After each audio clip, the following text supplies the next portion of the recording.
Hello, my name is Sarah Hamatake, and this is my presentation for Dr. Olson's Theory 3 class.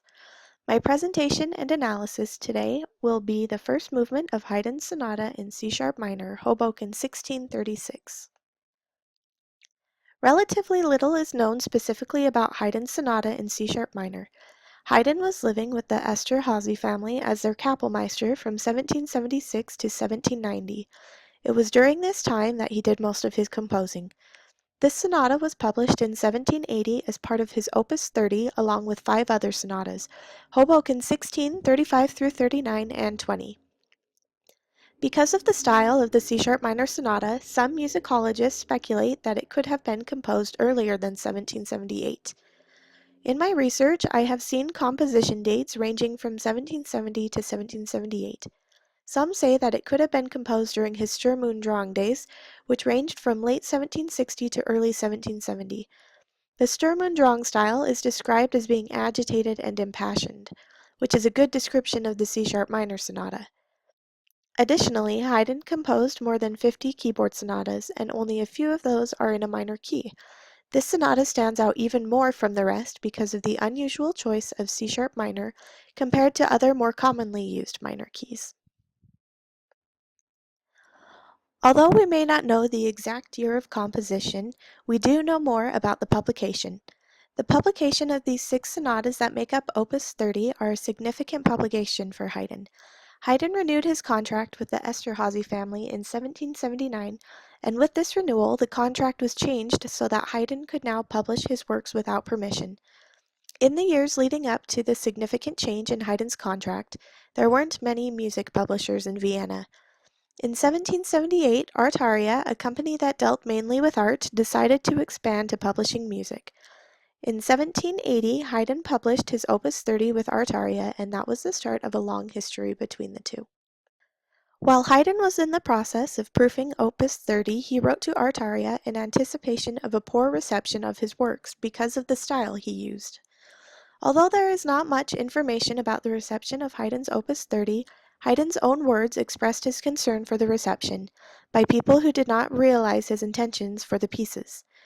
He writes to Artaria, "In these 6 sonatas there are 2 single movements in which several measures show the same idea. The composer has done this intentionally to demonstrate different methods of treatment."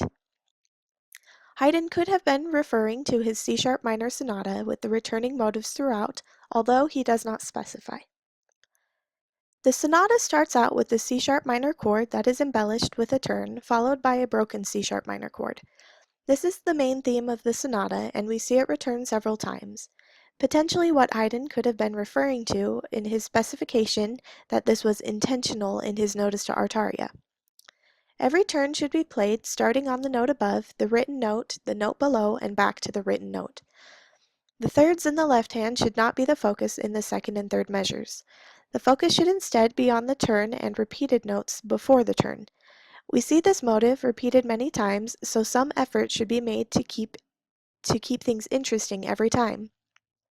What I do is add a small crescendo on the repeated notes, which naturally makes the turn the high point of the measure, while keeping the left hand legato at a piano dynamic. I use a half pedal on the repeated notes to keep the sound fluid and more full, and no pedal on the thirds to keep the sound dry and to not bring a focus to the left hand. There are no pedal markings, so if you are learning this piece, experiment with the pedaling and see what works best for you. Let's listen to just the beginning.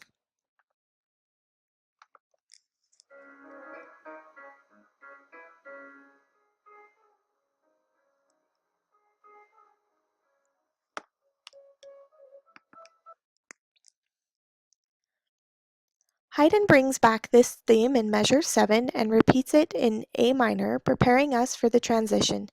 The transition starts with a B major arpeggio, seen in example 2, followed by a B major ascending scale in the right hand, ending in a B major 7th chord. As expected, the second theme has modulated to the relative major, E major. What might not be expected is that the second theme area is very similar to our opening theme, with a turn in the right hand and then the same kind of figure as before, except this time instead of the broken chord being marked with an accent, it has a slur. So, although the figures are the same, it has a much sweeter sound than the opening. In the left hand, instead of playing what the right hand is playing, it starts on beat 2 with a descending scale. In the next measure, the right hand repeats the same pattern up a whole step and again in the following measure. Haydn develops this new theme for a few bars and then introduces new material which could be considered our real second theme. Instead of a steady rhythm of eighth notes in the right hand and 16th notes in the left hand, we now see a long short rhythm with sforzandos on beats 1 and 3. In the last measure of example 4, the long short rhythm is continued, but there is a slur tying all of beats 1 and 2 together, creating a sweeter or dolce fill. Compared to the abrupt sforzandos, the recording that I have of this piece continues with the long short feel, but I prefer to have everything legato. I still follow the phrasing that is written, but I take the dolce marking very literally. Now we will listen to theme 2.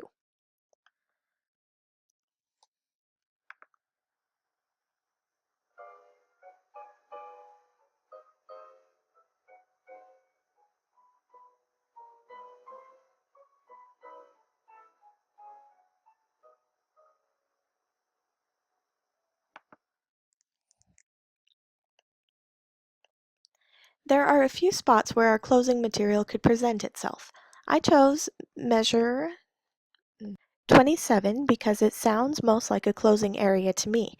It immediately follows two half notes played in octaves in both hands at fortissimo.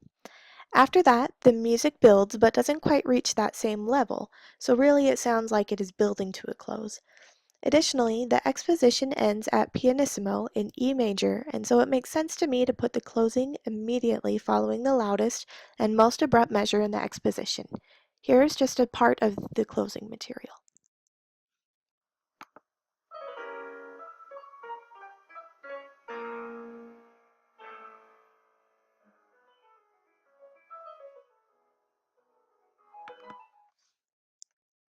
Now we move on to the development section. The development starts with the second theme an octave above where we first heard it. For two measures, it is exact to the first appearance of the second theme, but quickly moves into the development. Haydn modulates to F sharp minor and brings back the first opening sequence, modulating briefly to A major, and then ending abruptly on a G sharp major chord. This is the first place that we see terrace dynamics, where every time previously there was always some kind of build into the next dynamic level. In this section, I follow the dynamic markings exactly because it creates more instability than adding a crescendo to get from piano to forte in the third measure of example 6. Haydn is well known for the humor in his music, and most often people think of his Surprise Symphony as an example of that. In this sonata, we are able to see a little bit of that side of him. We see a bit in the beginning of the piece, in the exposition, with the presentation of the second theme, which is really an expansion of the first theme.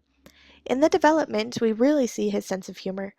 Following the ending on the G sharp major chord in example 6, we have an unexpected and exact return of our main theme in G sharp minor, which is just down a fourth. Let's listen to this false recap.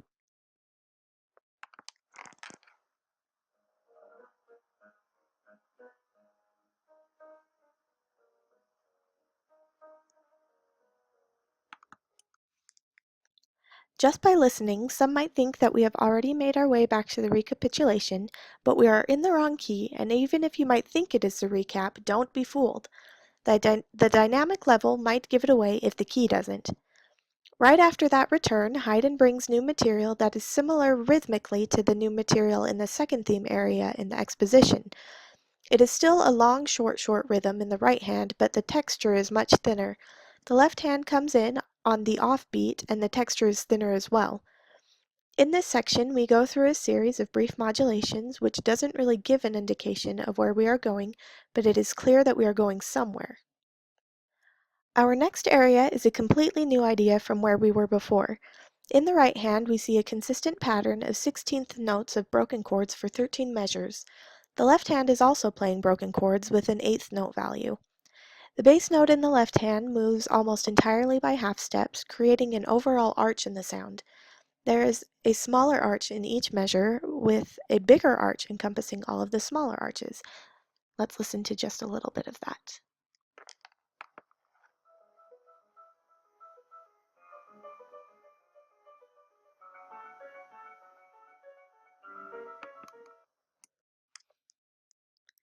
The only dynamic marking in this section is the forte at the beginning.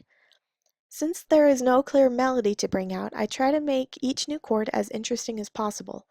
This edition has the second, third, and fourth notes slurred in the left hand, with the first and fifth notes being detached, highlighted red in the example. Personally, I like having the left hand make a small arch in the dynamics and fade away on the last note. In order to do this, I slur all the notes except the first one together in the left hand. This better creates a consistent flow in the sound and makes it less choppy. I also match my larger scale dynamics to the bigger arch. I start at mezzo piano and build until the measure where there is an F sharp diminished chord, which is just one measure after our highest point in the left hand. At that point, I start to decrescendo, with the quietest point being the A major chord. Most recordings of the piece that I have listened to keep building until the recapitulation, but I wanted to have more of an emphasis on the major section by doing the opposite of what people might expect and dropping the dynamic level to piano. Haydn ends the development section on a G sharp major chord, takes one quarter note rest, and takes us right to the recapitulation. He starts with the exposition exactly as it is written, but this time there is a turnoff, which is marked in red. If you don't pay special attention when performing this piece, it is very easy to miss the turnoff and end up at the beginning again. The turnoff takes us somewhere unexpected. Haydn brings in new material with a short long rhythm that we saw only briefly in the exposition. Here is a small sample of what that section sounds like.